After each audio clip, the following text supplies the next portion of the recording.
2021년 1월 26일 화요일 성경 묵상입니다. 본문은 요한복음 4장 19절에서 26절. 사마리아 여인이 메시아 되신 예수 그리스도를 알아가는 과정을 보여주는 예수님과의 대화를 계속 보게 됩니다. 19절. 여자가 이르되 주여 내가 보니 선지자로소이다. 사마리아 여인은 자신의 과거, 현재의 모든 일들을 속속들이 꿰뚫고 보고 정확히 알고 지적하시는 것을 보고 내가 보니 선지자입니다 라고 예수님께 자신의 생각을 말합니다. 지금 자신과 대화를 나누고 있는 사람이 선지자라고 생각한 사마리아 여인의 대화 주제가 바뀌어집니다. 20절. 우리 조상들은 이 산에서 예배하였는데 당신들의 말은 예배할 곳이 예루살렘에 있다 하더이다. 여기 우리 조상들은 북왕국 사람들의 후예인 사마리아 사람들을 가리키고 당신들은 유대인을 가리킵니다. 바벨론 1차 포로 귀환 이후에 스룹바벨이 예루살렘 성전을 재건할 때 사마리아 사람들이 성전 재건에 참여하기를 자청하였지만 거부가 되었습니다. 그래서 사마리아인들은 자신들의 예배 처소를 해결하기 위해서 그리심 산에 성전을 건축했습니다. 이때가 주전 322년인데 그 이후 예루살렘 성전과 그리심 성전은 약 200년 동안 같이 존재하면서 유대인들과 사마리아인들의 갈등을 심화시키는 원인이 되었습니다. 예수님은 여인에게 내 말을 믿으라고 하심으로 자신이 단순한 선지자가 아니라 예배의 대상인 메시아이심을 암시하십니다. 21절. 예수께서 이르시되 여자여 내 말을 믿으라. 이 산에서도 말고 예루살렘에서도 말고 너희가 아버지께 예배할 때가 이르리라. 사실 유대인들은 예루살렘 성전 외에는 진정한 예배의 장소가 없다고 믿어왔지만 예수님은 하나님 아버지께 드리는 예배가 장소를 초월할 때가 온다는 놀라운 말씀을 주시는 것입니다. 신적 권위를 가지시고 선포하시는 이 말씀 속에는 하나님께서 유대인만의 하나님이거나 사마리아인만의 하나님이 아니시기에 진정한 예배가 드려지는 곳이라면 어디든지 거룩한 성전이 될 수 있다는 의미가 내포되어 있습니다. 22절. 너희는 알지 못하는 것을 예배하고 우리는 아는 것을 예배하노니 이는 구원이 유대인에게서 남이라. 여기 너희는 사마리아인들을 가리키고 우리는 예수님과 유대인들을 가리킵니다. 사마리아인들이 알지 못하는 것을 예배한다는 것은 이들은 모세 오경만을 영감받은 하나님의 말씀, 즉 정경으로 인정하고 예언서, 성문서, 역사서에 속하는 성경은 정경으로 인정하지 않아서 하나님께 대한 보다 완전한 지식을 가질 수 있는 기회를 스스로 포기하고 있음을 지적하는 뜻이 있습니다. 그래서 그들은 하나님이 주신 계시를 스스로 제한함으로써 종교적 혼합주의에 빠졌지만 그나마 유대인들은 하나님의 선민으로 더 충만한 계시를 받아들이므로 아는 것을 예배하고 있다는 말씀이고 또 그들이 대망에 왔던 메시아에 의한 구원을 말씀하고 있는 것입니다. 23절. 아버지께 참되게 예배하는 자들은 영과 진리로 예배할 때가 오나니 곧 이때라. 아버지께서는 자기에게 이렇게 예배하는 자들을 찾으시느니라. 본절에서 예수님은 때를 강조하고 있습니다.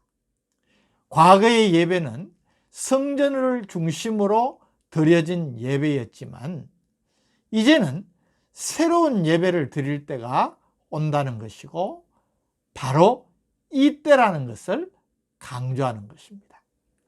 이전에는 성전에서 드리는 예배인가 아닌가 그것이 중요했다면 이제는 영과 진리로 예배할 때가 이르렀다는 것입니다. 여기 영은 성령으로 번역되기도 하지만 여기서는 영이신 하나님과 교제할 수 있는 영, 즉 인간의 물질적인 요소인 육체와 구분되는 영을 가리킵니다.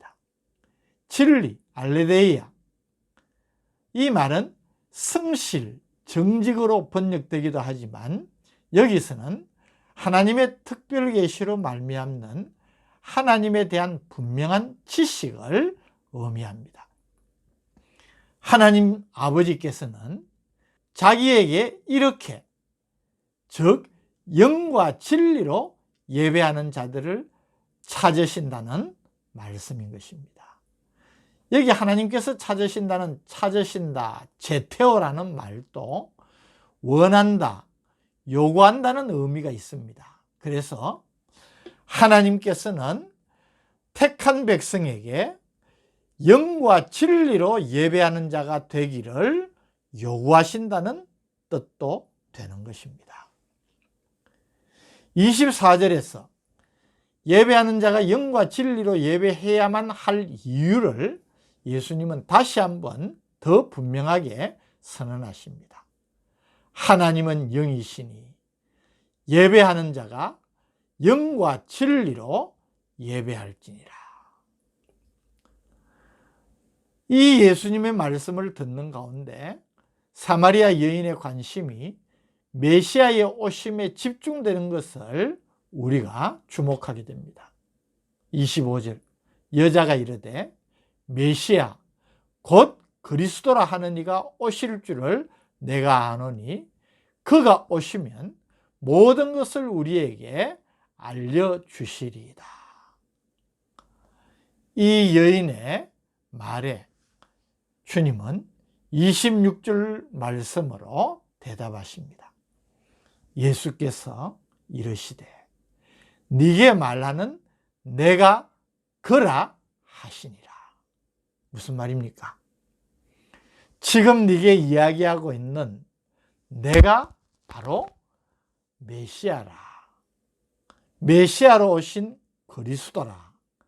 그렇게 자기를 분명하게 나타내신 것입니다.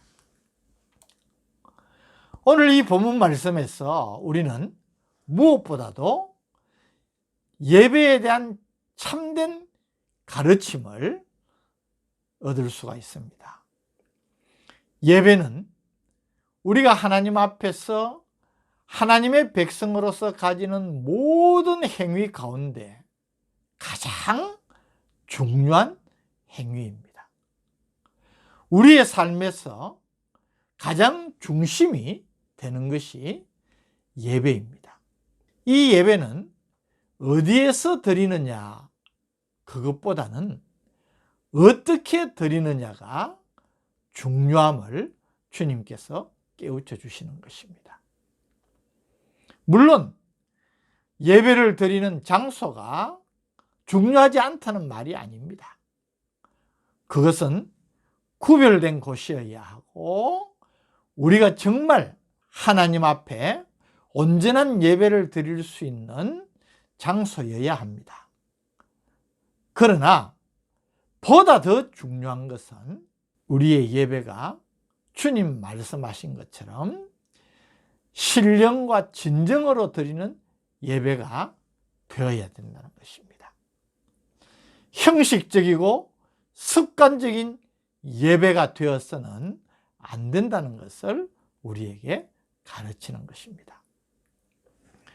오늘 우리는 이 말씀으로 우리의 예배 생활을 반드시 점검을 해야 됩니다. 예배를 드리면서도 참된 예배가 되지 않는 그런 경우라면 이 얼마나 안타까운 일이겠습니까? 우리 예수님이 이 예배의 원리를 가르칠 당시에 유대인들은 예배는 있었지만 그 예배가 참된 예배가 되지 못했습니다. 형식도 있고 의식적으로 특별한 결점이 없었지만 하나님을 기쁘시게 하는 예배는 되지 못했습니다. 그래서 참된 예배는 신령과 진정으로 드리는 예배가 되어야 된다는 것입니다. 이 말씀으로 우리의 예배를 점검하고 더 나아가서 저는 예배 자체가 우리의 삶으로 연결이 되어지는 그런 신앙생활이 되어야 된다고 생각을 합니다. 저는 목회할 때에 예배가 삶이 되고 삶이 예배가 되는 성도들이 될 수 있도록 최선을 다해서 훈련을 시켰습니다. 오늘 한국 교회의 문제점이 무엇입니까? 얼마 전 종교인들 가운데 비호감도가 가장 높은 것이 개신교 신자라는 여론조사가 나와서 우리의 마음을 아프게 한 적이 있습니다. 예배는 있는데 삶이 그 예배를 따라가지 못하고 삶에서 예배적인 우리의 신앙이 보여지지 않는다면 그것 자체가 잘못된 것이고 이것이 오늘 세상 속에서 점점 영향력을 상실해가는 안타까운 이유가 아닌가 생각되는 것입니다. 오늘 이 말씀으로 우리의 예배 생활을 다시 한번 점검하고 신령과 진정으로 하나님이 기쁘게 받으시는 예배를 드리는 성도가 되기를 바랍니다. 또 예배가 우리의 삶 자체가 되고 우리의 삶이 하나님이 받으실 만한 예배적인 삶이 되는 복된 성도가 되시기를 주님의 이름으로 축복합니다.